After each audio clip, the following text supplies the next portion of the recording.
isang nababagang mga salita at mga fake news na ating pakaligiran. Tananananan.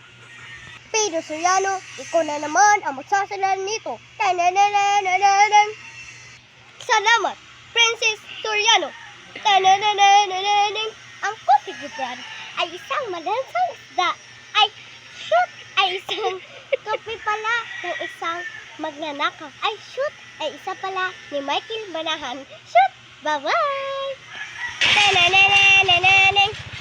Pupuntahan natin si Michael Manahan na isang repair car. Tara na! Ting! Tananananan. Nandito na tayo.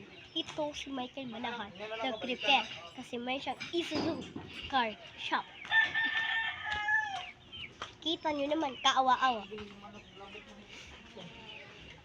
65 na siya at kaya pa niyang labanin ang kanyang sarili. Tara na. Pupuntahan naman natin si Dodo.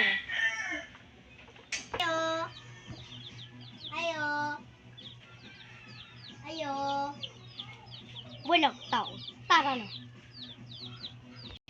Kaya, uwi na lang tayo. Kasi walang tao. Invisible ba na walang tao? Kaya dito ang manok. Siya na lang ang nabantay. At nara kanyang ama na si Jose Rizal. Ay, hindi pala. Si Michael Manahan. Tara na. Kasi siya ay manok din.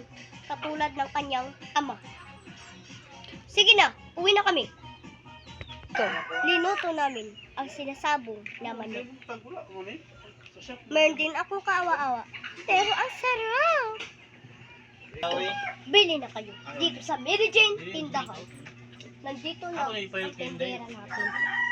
Ang maganda sa buong Encantadia. Si Perena. Meron dito nag-iiyak na bata.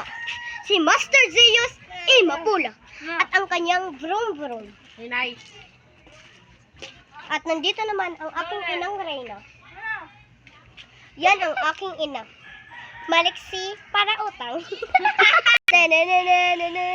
Meron ako nakita. Isang kakaibang tricycle. Ang lupi, pero isang maganda pa rin. Katulad ng aking paningin sa inyo. Yan ang mabangga. Kasi siya ay isang bata pa. Kaya madamga siya. Buwang ka. At ikaw ay isang okay. Ang bata ay hindi pa umiiyak. Kasi meron siyang brand new car. At dito na magtatapos ang balitang nagbabaga. At hindi nyo makilala ang isang Michael Manahan. Tatlo silang mag-Michael Manahan. Dito na magtatapos